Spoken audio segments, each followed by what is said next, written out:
I want to share with you my most favorite spiritual practice, awareness exercise, which appears in many traditions. It appears in Buddhism, in Dzogchen, Tibetan Buddhism, in non-duality, in the early Christian mystics. Osho talks about it, Eckhart Tolle talks about it. And I have received this teaching in the fourth way tradition, the Gurdjieff work. But this practice is essential from the point of view of becoming more conscious. And why do we want to become more conscious? In order to become less miserable. The more unconscious we are and we live in a usual state of being lost in daydreaming and hooked into the mind stories, suffering with the past and the future, being totally lost in emotions, in feelings. That's the normal state of humanity, untrained, and in a state of being, of waking sleep. It is hard to be at peace. It is hard to have harmony, to have good relations, to have fulfillment. So the way towards fulfillment, harmony, peace, more stable inner harmony and love is via becoming more conscious, more awake, and then also healing. There's some healing to do because we accumulated, as you know, wounds, traumas, and the aftermath of those, deficiency stories. I'm not good enough, I'm bad, I'm unworthy, nobody will love me. And then we have in this body-mind system that is overall asleep, we also have emotional repression. We don't know what to do with strong feelings. We either suppress them, or we blow, or we are enveloped by them. So that's the situation. So coming back to my dearest, most essential spiritual practice, I would call it, it's called self-remembering. Self-remembering. Self-remembering actually has different levels depending where we are at. The more we become more conscious, more awake, more clear, the more this practice of self-remembering changes and it deepens and it expands and takes other dimensions.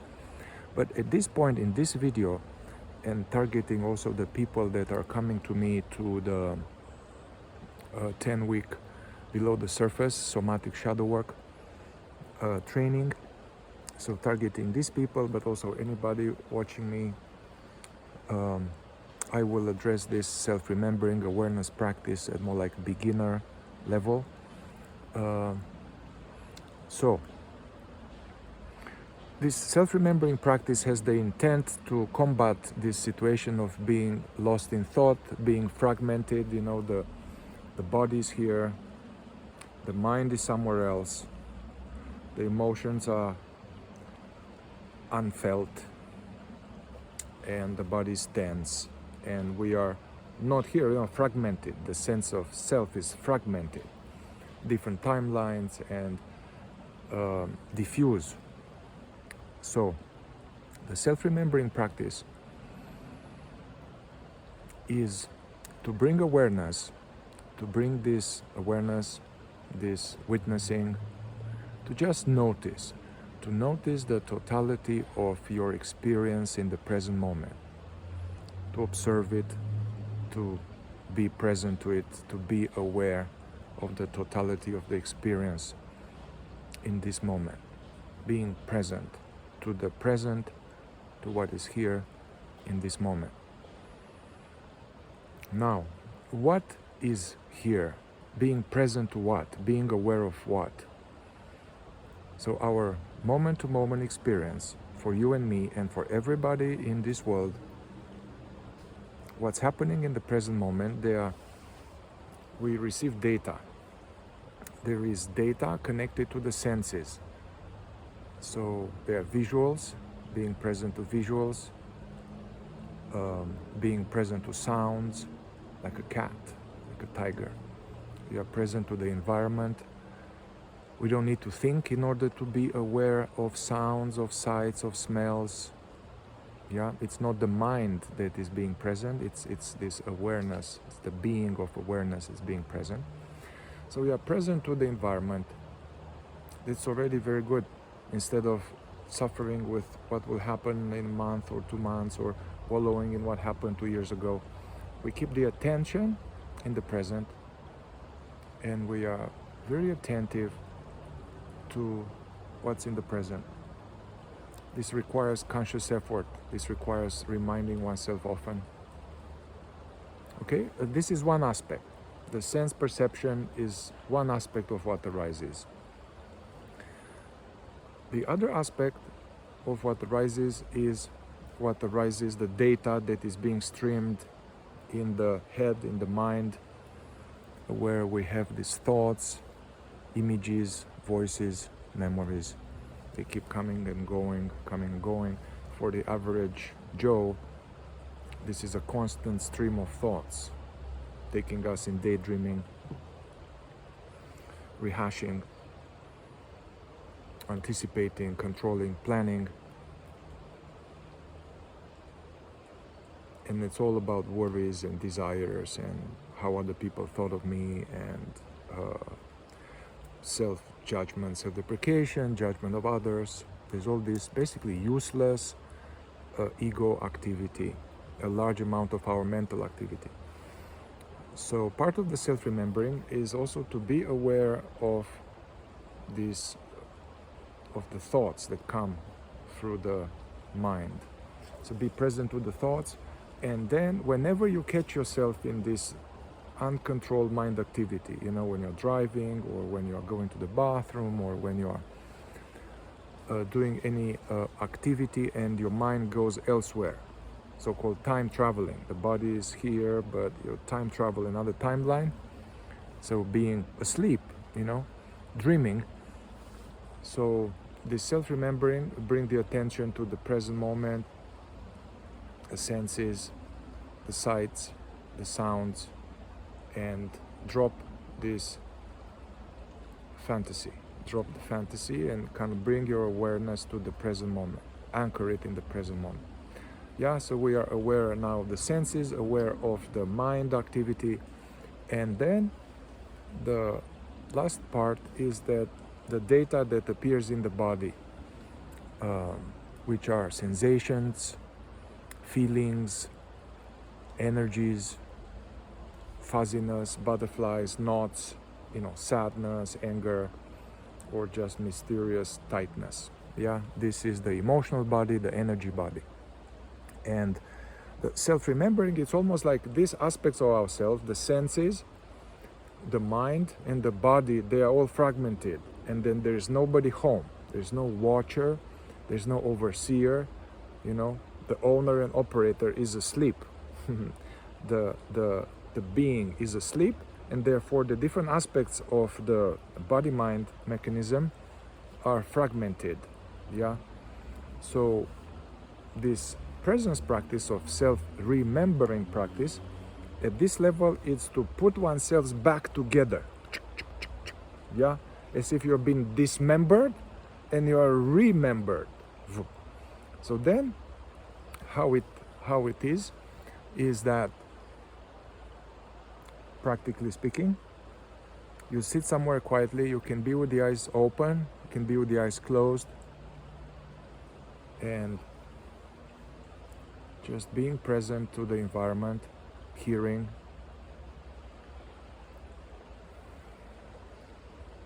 We don't need to think in order to hear. Wordlessly present to sounds, anchored in the now. Wordlessly present to the colors, to the shapes, without thinking, without going into associations about that. Yeah, so we don't need to think all the time, you know. Instead of thinking, we are into being. So being the squirrel. And then also bringing awareness to the body, So part of this remembering and keeping oneself in the now. That's where we can cultivate seeds of happiness, seeds of okayness, of peace. So we are also, most people are in the head. They are avoiding what's happening in the body, or they haven't been trained what's happening in the body. So as you are present like this, you also bring awareness to the chest, the belly, the throat, and yeah, so one is aware of what is here. The body, the feelings are here, energies are here. With these bodily sensations or feelings, the idea is to notice, but not try to change it, not try to analyze it, not try to do anything about it. The very attempt to change it, to get rid of it, to make it better, to even use some technique to get it better, to alleviate it, although it's legitimate, it actually has this component of resistance. I don't like what is here and I resist it. I fight this feeling in my belly. I fight. I don't like this emotion. This very resistance or fighting our experience actually maintains the experience. For our resisting something, we maintain it. What you resist persists. So the attitude, the awareness attitude towards this emotion, sensation, is to just notice, allow, observe as a scientist that's highly paid, as if writing a report on it. You don't need to write a report on it, but just being aware of these energies like clouds, like something happening in the body, and staying present, aware of the activity of the mind, aware of the activity of the body, and present to the world. So this requires pretty much a lot of conscious effort to engage in that and to remember and to want to do that. This is the key to entering a new world, basically. If you start working in that direction, you are entering a different state of consciousness that will later open into a different state of consciousness where all that we want is there. Harmony and okayness and peace, and even if we are busy, even if shit is going down in the world, we can still have a sense of grounded okayness. So what I recommend to use some of the previous suggestions I've done, and I put them here again. There is the looking exercise and the listening exercise, which are ways to practice this being present without going all the time into association, into the mind. We have excess of mind, yeah? So the looking exercise, the listening exercise, this help. What I recommend for the week is to also allocate, I would say, 10-12 minutes, and to practice this self-remembering as a meditation. As this is the meditation time, so you practice this. You can use some of my guided meditations, or you can just be by yourself. With the meditation, it's helpful to enter the meditation self-remembering effort with watching the breath. Watching the breath, keeping the attention on the breath for the first 2 or 3, 4 minutes, 10, 15 breaths, just allowing a deeper inhale or deeper exhale all the way into the belly, and just keeping your awareness on the flow of the air, on the rising and falling of the belly. Just doing that. Whenever thoughts come, you notice, don't go along with them, yeah? The first trap or obstacle in this presence practice, meditating, is that we go in daydreaming. So watch the breath to stabilize awareness, get more anchored, more attention. And whenever you catch yourself elsewhere, bring yourself back to the body. Feel the contact with what you are sitting on. Feel the air on your skin. Yeah, so start with watching your breath. Yeah, and not going to the mind for a few minutes. And as the mind gets a little bit more quiet after a few minutes, I encourage you to now open the attention So instead of just focusing on the breath, you do what I mentioned before, just being present to the totality of the now, noticing thoughts, but not being lost in imagination and daydreaming, allowing feelings and letting them be as they are, and practicing that for like 12 minutes or so. So that will help. However, it's important to not have it compartmentalized. So I recommend that sometime when you're driving or sometimes when you are walking, to come back to this self-remembering practice, being conscious of yourself and of the environment in the present moment. Keep coming back to it a few minutes, just a few minutes, when you are waiting in line, instead of pulling up your phone or going into the mind, waiting at the stop sign. Just remembering to practice this, remembering oneself, coming back together in the now. Yeah, this is an essential practice, and on this we're going to build a lot of other things. And also, if we want to, part of our group, we want to identify the skeletons, we want to diminish these sufferings of our wounds, of our limiting beliefs, In order to do that, we need to be more aware. We need to be more conscious, because otherwise these things take us by the nose all the time. So practice this and let me know how it goes next time.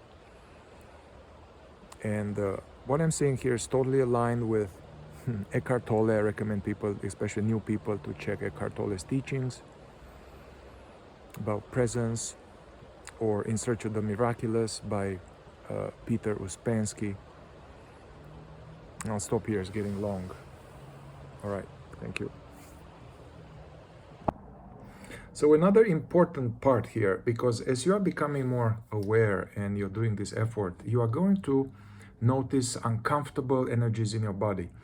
You are going to notice activations,